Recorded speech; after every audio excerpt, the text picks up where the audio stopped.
Hi, it's Dr. Sandy again, and this short video will be talking about sensory processing in the visual sense.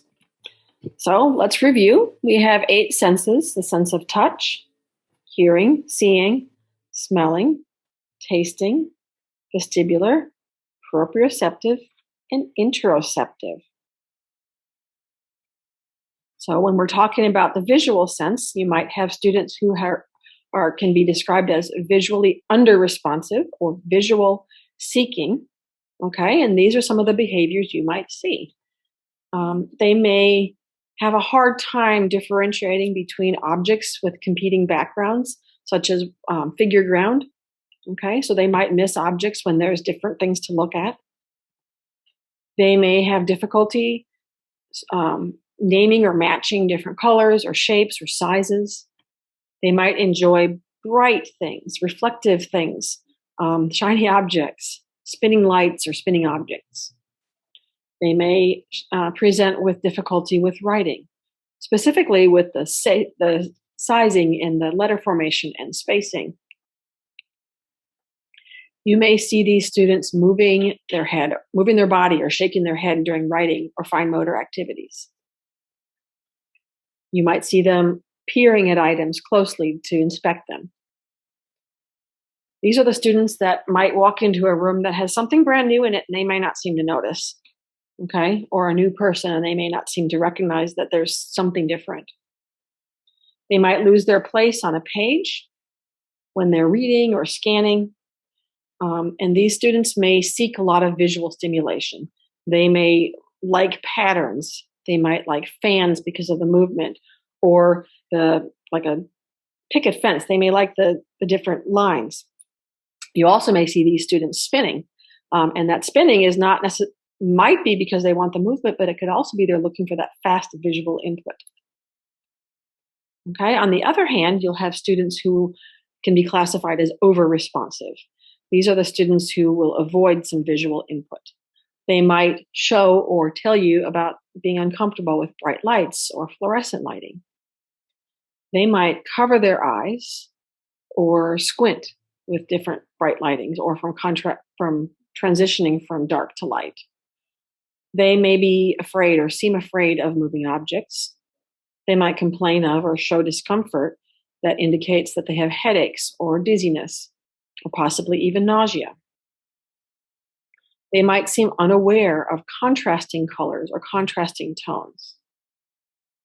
And they may show that they may seem to be clumsy and might not even seem to notice that there's objects in their pathway. They might be unable to determine distances or spacing. So if you tell a child, okay, let's get 3 feet apart, they might not be able to know that visually. They may need some other assistance. They might seem to prefer time in the dark. They might pull their hoodie hat over their head or seek out quiet corners of the classroom. They may have difficulty making eye contact. They might seem to be distracted pretty easily by movement or decorations in the room or various toys, or they'll be distracted by anything anybody that's walking by in the classroom, that visual distraction of people walking by the door or things out the window, and they too may lose their place on the page.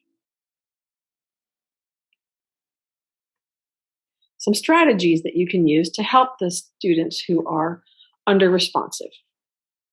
Okay, so we want to really be mindful of our classroom environment and try to reduce visual distractions and keep the classroom clutter-free, especially the direction that they're facing. If the students are facing the front of the classroom and you want them to have things to reference, consider putting those things on the side walls or having those references in a binder that they can keep at their desk rather than directly in front of them. That gives them all sorts of distractions. Consider using visual aids to give them some structure. Tape on the floor, labels, a list with pictures, for example. For the students that really seem to need that visual stimulation, and there's some preferred toys that they enjoy, allow them to have access to that as long as it's not distracting to other students. If that access can help them maintain their alertness. Okay. Consider using visual aids and helping them learn to use them, such as using their finger or a ruler when reading to kind of keep their place on the line. Also using a finger or a spacer to help them with spacing when they're writing. Have them write with their fingers in different mediums, such as paint or shaving cream and sand. When you're combining two different senses, it kind of helps reinforce using the tactile sense to help reinforce the visual sense. Sensory bottles are really fun. You can use sensory bottles that you can make yourself or purchase that offer the visual stimulation, but also they can be calming. And you can also do some color matching games or shape matching games, all sorts of things like that.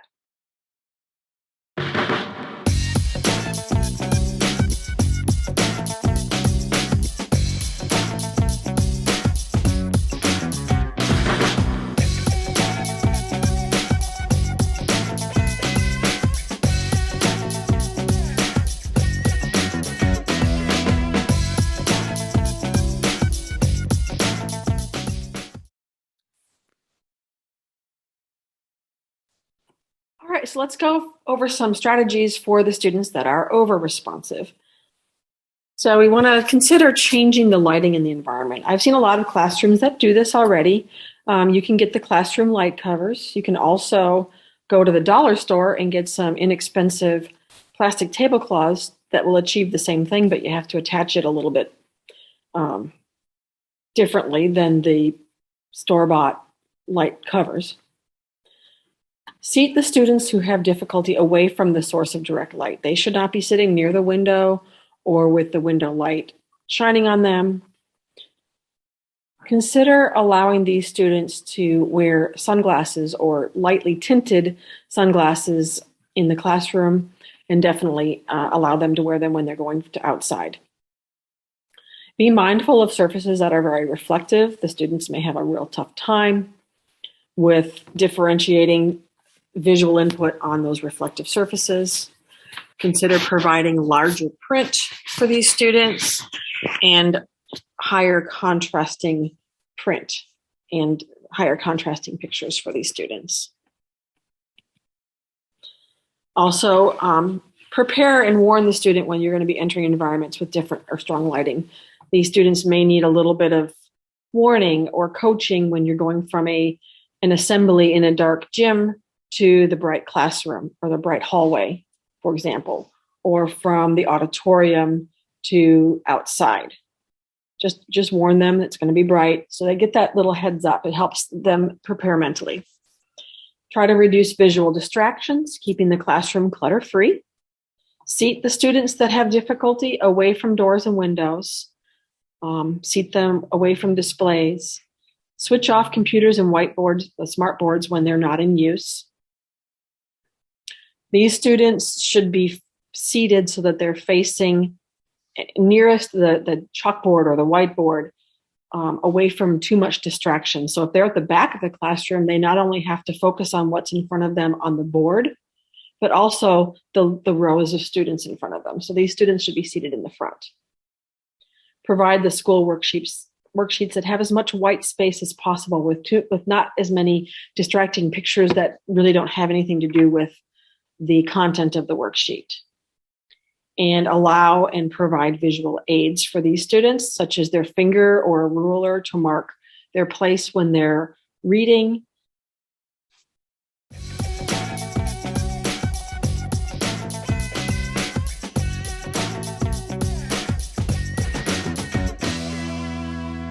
Thanks for watching, everybody.